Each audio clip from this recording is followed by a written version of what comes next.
puedes volver atrás, porque la vida ya te empuja como un aullido interminable, interminable.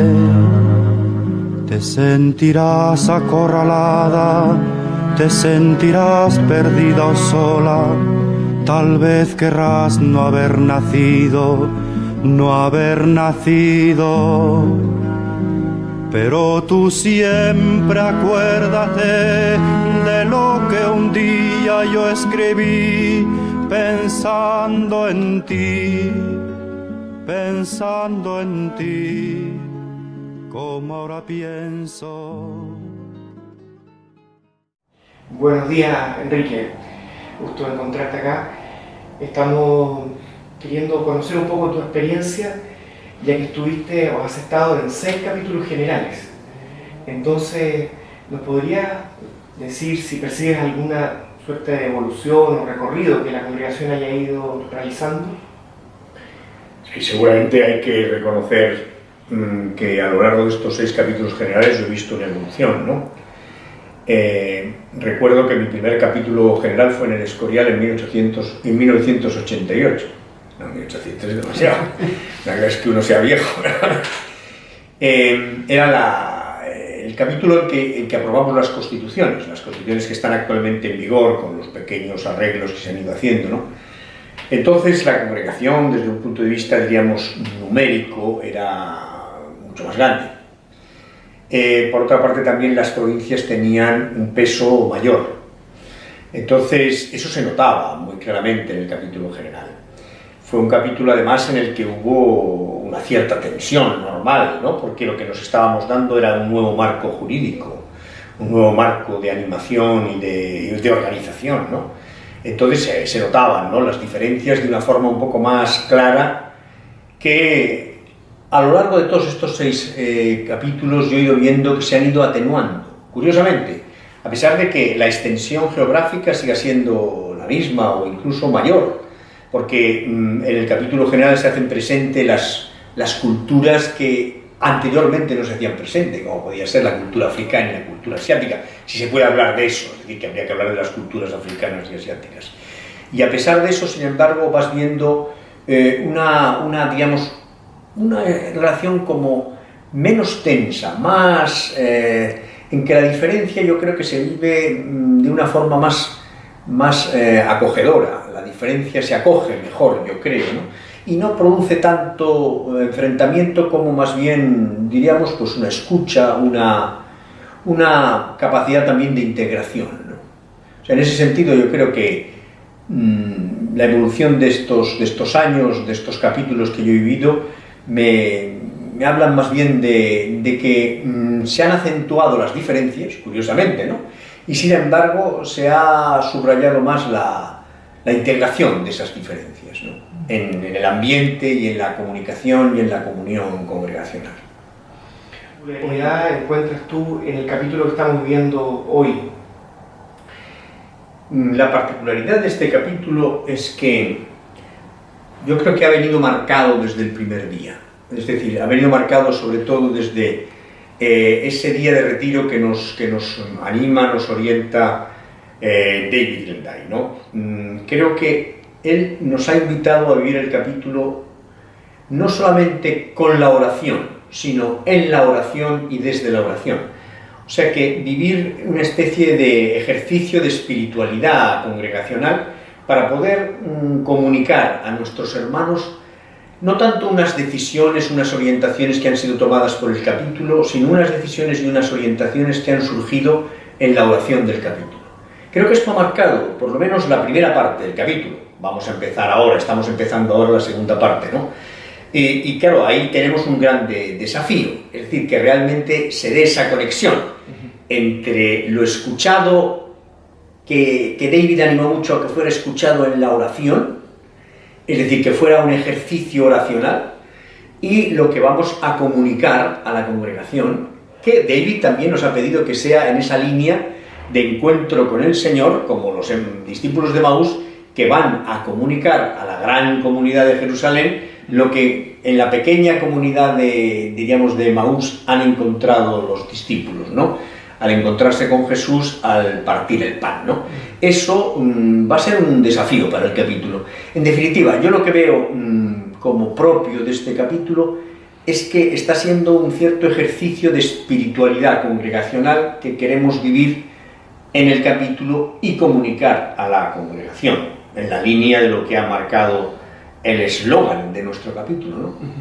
Buscar a Dios en el camino de la vida. Es decir, se trata de que estamos tratando de buscar a Dios en este momento capitular y comunicarlo a nuestros hermanos para que lo vivamos en el camino de la vida, ¿no? En el camino de la vida diaria, de todos los días, ¿no? Estamos a puertas de la elección del superior general. Es un momento muy significativo y es una de las palabras que el capítulo brinda a la congregación, particularmente a la rama de los hermanos. ¿Qué criterios, qué elementos deberíamos tener los capitulares al momento de elegir al superior general en este momento de nuestra historia? A ver, yo creo que hay un criterio primero que ya no solamente afecta a este momento concreto de nuestra historia, sino que yo creo que afecta o debe de afectar siempre en la elección del superior general o en la elección del gobierno general. Y es buscar el bien de la congregación.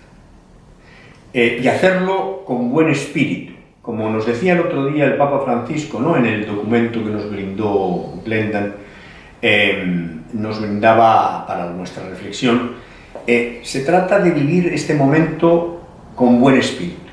Y no es fácil. Y no es fácil porque inevitablemente entra en una cierta tensión los intereses locales.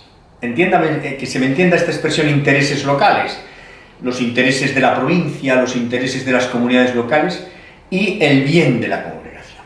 Y a veces ahí se producen ciertos cortocircuitos que son desagradables y peligrosos para nuestra armonía capitular y para lo que queremos comunicar a la congregación.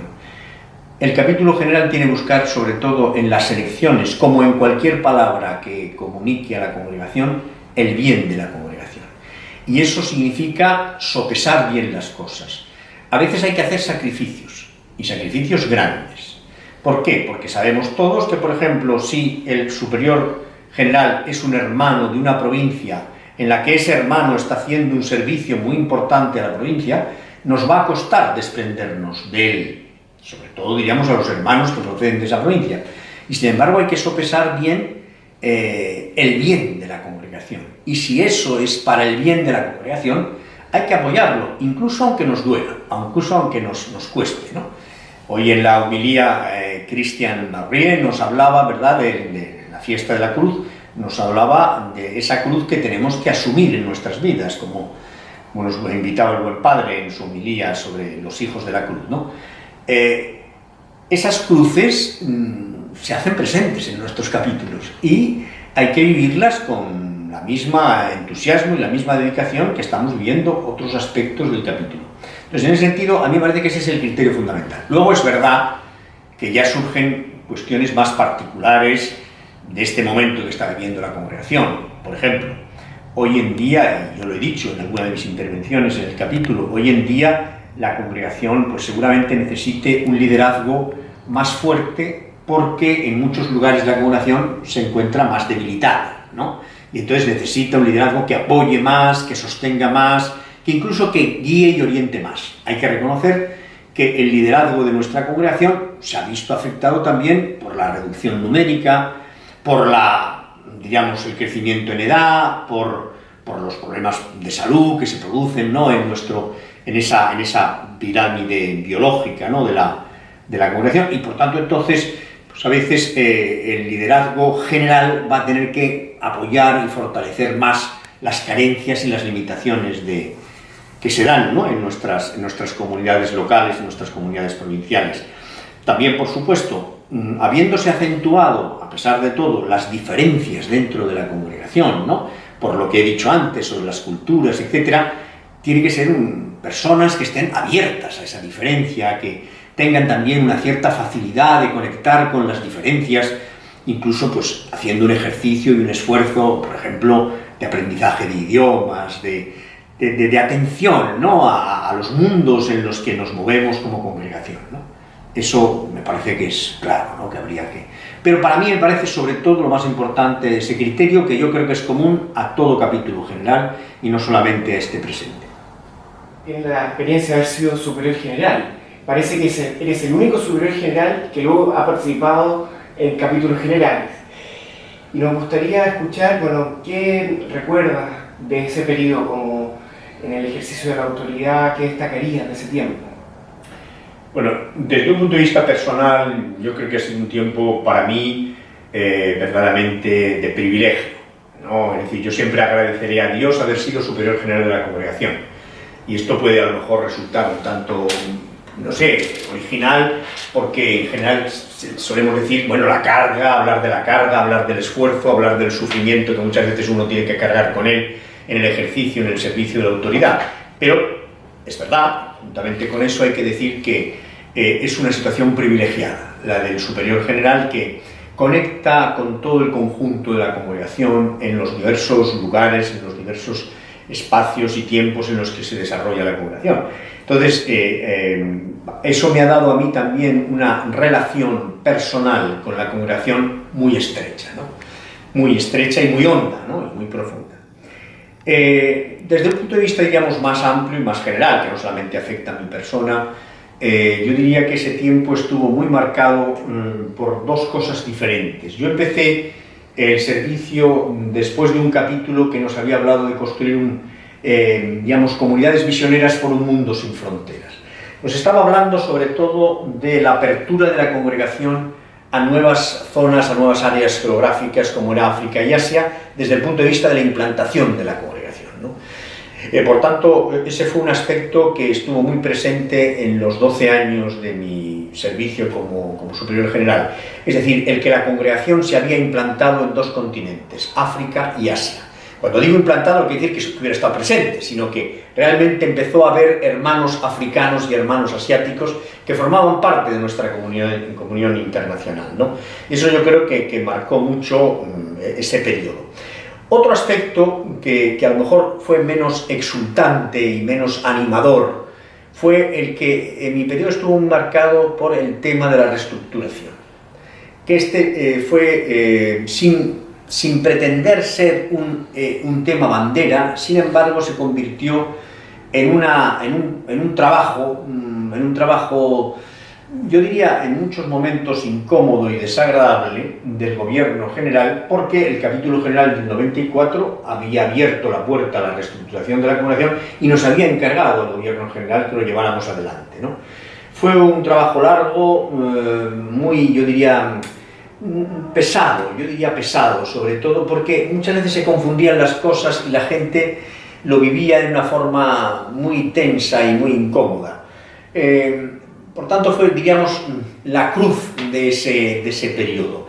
Y los resultados, por otra parte, tampoco fueron muy grandes y muy claros, ¿no?